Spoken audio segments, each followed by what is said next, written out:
Hello, I'm Jeremy, the Zoo Nerd, coming to you live from the home office in Los Angeles, California. How's everybody doing today? Here in Los Angeles, it's a bit cool, a bit cloudy, and possibly going to rain on us again today, so we'll see. Today's Critter Chat is going to be about one of my favorite types of animals, the giant tortoises. I've had the opportunity to work with giant tortoises in a zoo setting. We're going to focus on the two biggest species of tortoise, the Aldabra tortoise and the Galapagos tortoise. I've worked with both species, and they're pretty fascinating animals and definitely one of my favorites. To get started, I'm going to talk a little bit about reptiles, just because everything we've talked about in Critter Chat so far has been mammals. And this is a little departure, because reptiles function quite differently in life. There are some things that reptiles can do that mammals can't, and vice versa. Specifically with reptiles, they are an animal that we call an ectotherm. And that's a big word. What that means is that we sometimes call that cold-blooded. And what that means is that they don't have the ability to regulate their own temperature. So with humans, we're usually around like 96 or 97 degrees temperature, and with reptiles, they have no control over that from within. They have to rely on outside sources to either get warmer or get cooler if needs be. And with the reptiles that do that, which is all reptiles, they do that with either laying in the sun or warm places, or they will use cooler things like shade, water, or mud to help them keep cool when it's a hot day out. With that being said, most reptiles live in warmer climates. You're not going to find a lot of reptiles in cold places, and definitely the closer to the equator or the warmer you are, you're going to find a lot more reptiles popping up. And that's true with our giant tortoises. So the giant tortoises that we're talking about, the Galapagos and the Aldabra tortoises, are the two largest species of tortoise in the world. And they both come from islands that are fairly close to the equator. Now the Galapagos tortoises, they live on the Galapagos Islands. And Galapagos is actually a word in Spanish that means tortoise. And the other tortoises, the Galapagos Islands are in the Pacific Ocean, just off the coast of South America, and they are part of the country of Ecuador. Now the Aldabra tortoises, they live on the other side of the world from there.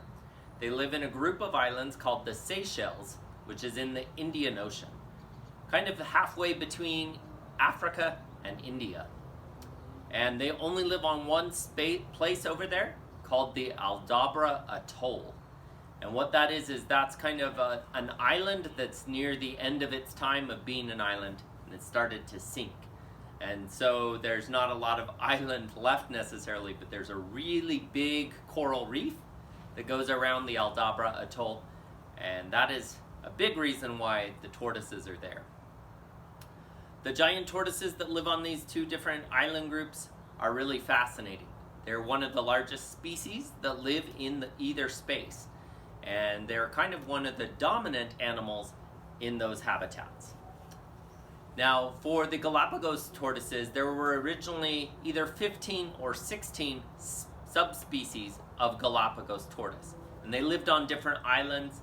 Each island kind of had its own unique look to a tortoise, and the tortoises on different islands lived a little bit different lifestyle. Unfortunately, there are only about 10 of those 15 or 16 subspecies left, and that's because, once again, people mess things up. The Aldabra tortoises are what is left of several subspecies of giant tortoise that lived in the Indian Ocean on several different island chains. And today they only live in one place, and that's the Aldabra Atoll. And the reason that both those kinds of tortoises are endangered, or we almost lost them to extinction, is because sailors, particularly in the 16, 17, and 1800s, as they were sailing around the ocean and starting to trade goods between different countries and continents, they would sometimes get very hungry when they were out on the ocean. But they soon learned that there's these islands with some fresh meat on them. And giant tortoises almost became extinct because people almost ate them to extinction. And there's a couple reasons why. One, a giant tortoise is really big, so that's a lot of meat on one animal. Two, because they're reptiles, they can go a really long time without food or without water. That means if you're sailing on a ship in the 1700s and you don't have a lot of resources, but you come across an island that has all these enormous tortoises on it, you can stop at the island, take a couple of hours, round up some tortoises, put them down in the bottom of your ship. And if you wanted to, you could even turn them upside down. They're going to stay down there and stay alive for several months, and then you can have fresh meat for your crew as you continue sailing across the ocean. And that's a little sad. It's a little interesting to us because we don't typically eat tortoises in the US, but they were a very important food source for a lot of people. And because of that, they were almost wiped out. Now today in the Galapagos Islands, there are about 20,000 tortoises left. The Aldabra tortoises actually number in about 100,000, which is pretty good for those species. They've recovered quite a bit to where most of them are no longer endangered or critically endangered, but are more in the threatened and vulnerable categories. Now, some interesting thing about that with the Galapagos tortoises, there was a type of tortoise that lived on the island of Ferdinandina, and that tortoise was thought to be extinct in 1906. The ones that they knew all kind of disappeared around that time, and they thought, oh, this tortoise is gone. In February of 2019, so just about a year ago, they found some tortoises on Ferdinandina Island that are that species. So that was kind of interesting, and that's one of the things I really love about science, is that we continue to discover new things. And sometimes it's discovering something that we already knew about but thought was gone, and we discover it's still around. Now, the giant tortoises, they get huge. So the biggest one ever recorded weighed 919 pounds. That's a huge animal, especially for a slow-moving animal like a tortoise. They also live a really long time. If you've seen the post I put on Instagram back when I first launched the profile, I posted a photo of a tortoise named Jonathan, who's an Aldabra tortoise. And he is believed to be between 187 and 188 years old. And he's one of the most well-documented members of his species. See, that's the problem too, is these tortoises live 187 years old. There's no one around who saw that tortoise when it was little, and then saw that tortoise now that is big, who's still here. People don't live nearly half that long. And so the tortoises living so much longer, it's hard to know how long they truly live. There was a report of a tortoise that lived in India that was an Aldabra tortoise who lived to over 200 years. But since the beginning of that time was a very long time ago, there's some skeptics that don't think that's possible. But we still really don't know how long these tortoises can live. Now, I did mention that the biggest one was 919 pounds, and that was a Galapagos tortoise. So technically, they are considered the largest because the largest one ever found was a Galapagos tortoise. Both species in general are about the same size.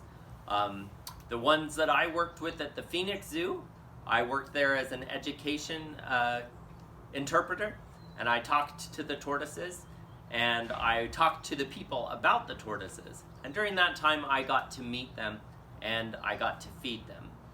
Now, one of the great things that I got to do in feeding them is I got to know these tortoises.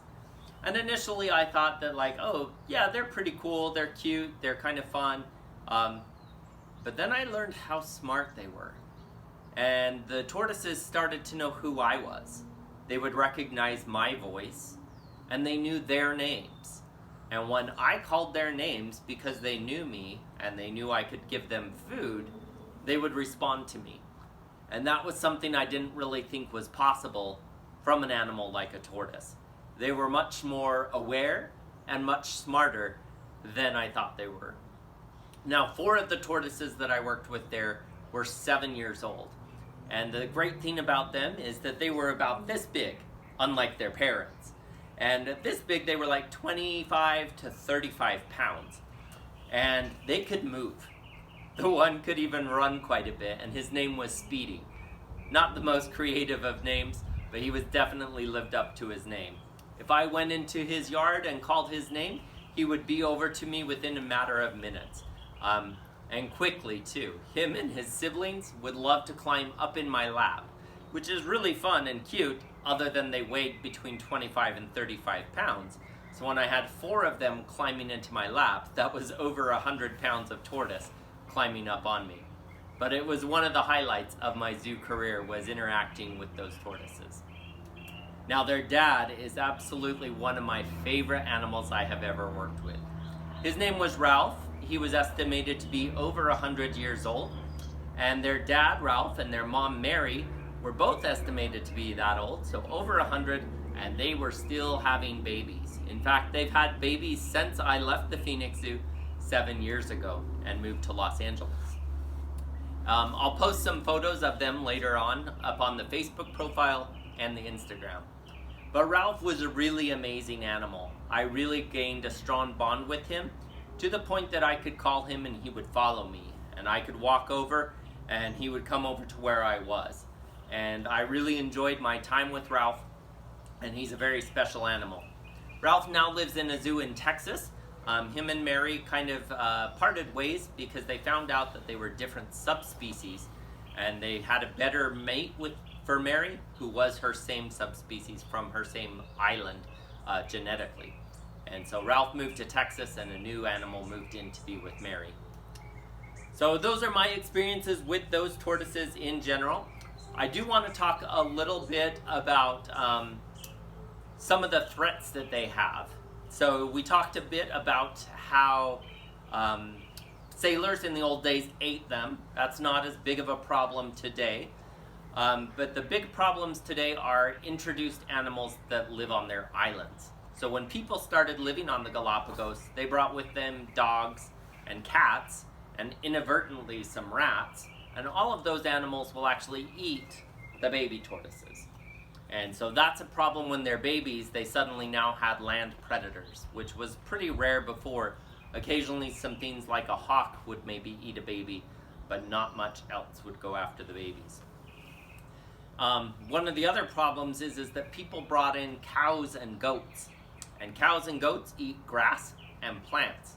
And that became a problem because they started to eat a lot of those plants that the tortoises need to survive.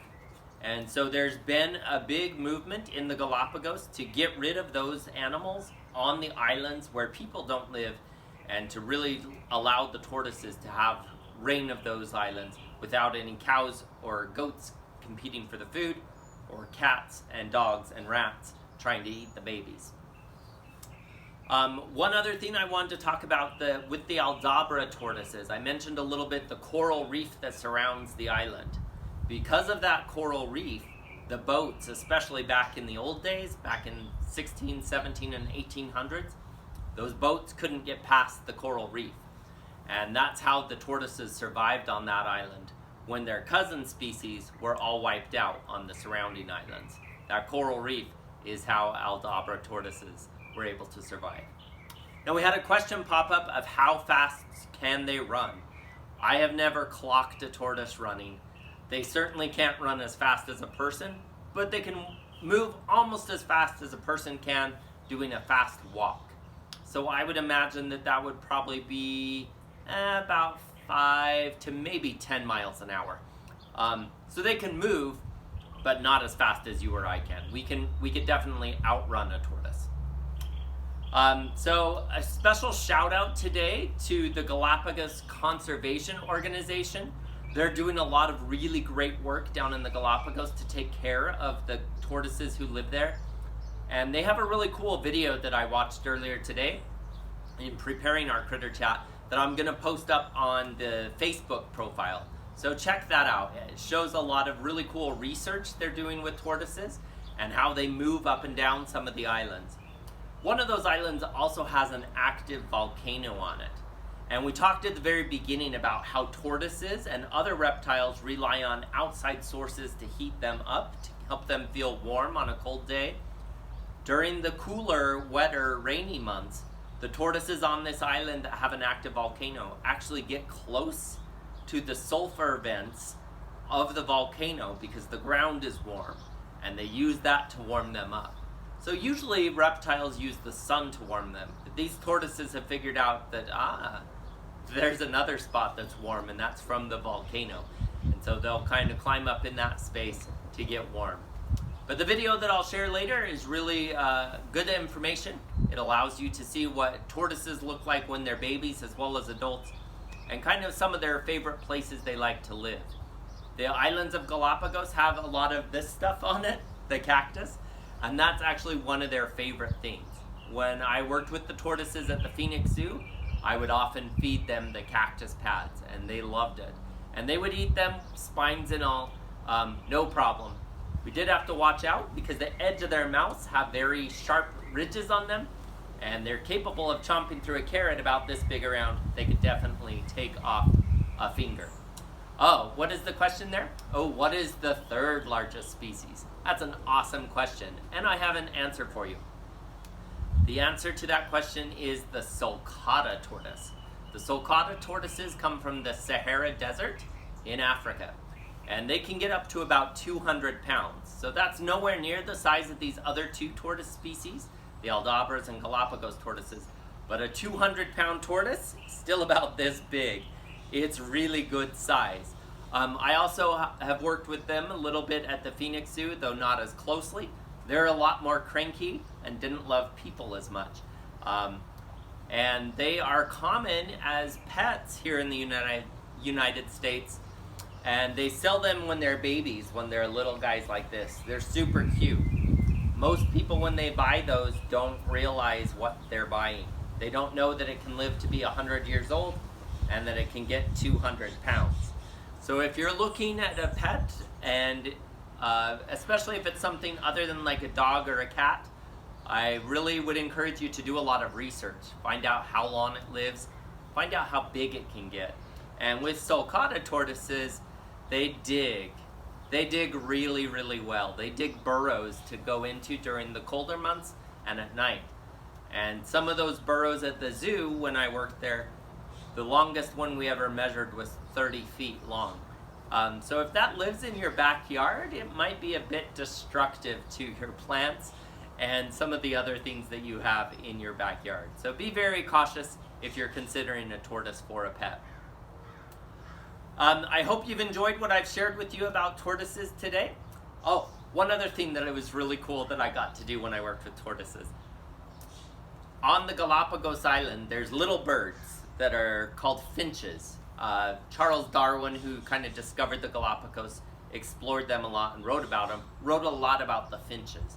But there's a type of finch there that has a very special relationship with the tortoises.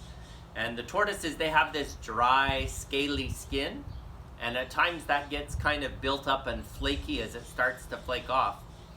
Well, these little finches would figure out that if they climbed on the tortoise and the tortoise would hold still, they could pull that skin off, and they would actually eat some of that dead skin off the tortoises. But there would also sometimes be some little bugs or parasites on the tortoises, and those finches would eat some of those as well. Now, when I worked with the tortoises at the zoo, we didn't have those finches around, but people could perform that same role. And so when I would go in and sit with Mary and Ralph, they would often come over to me, and then they would push up and stand really tall and stretch their necks out as big as they could, because they wanted to be scratched, and they loved getting scratched right here on their neck and up in around their shell where their neck meets their shell. And they loved those scratches so much.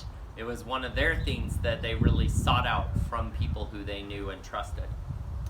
One other thing that was really cool about working with those tortoises, like I said, they got to know who we were, the people who took care of them and built that relationship with us. And that was really, really fun to participate in knowing. Well, I hope you've enjoyed what we've shared today about tortoises. I'll be adding some more information up on Instagram and Facebook, and put this video up on YouTube later on today, so it will be up there for you to enjoy and to share.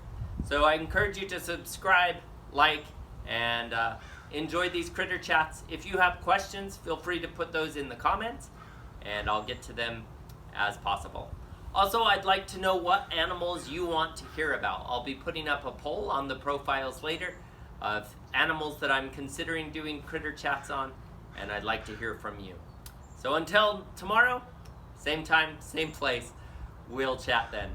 Thank you. Have a great day.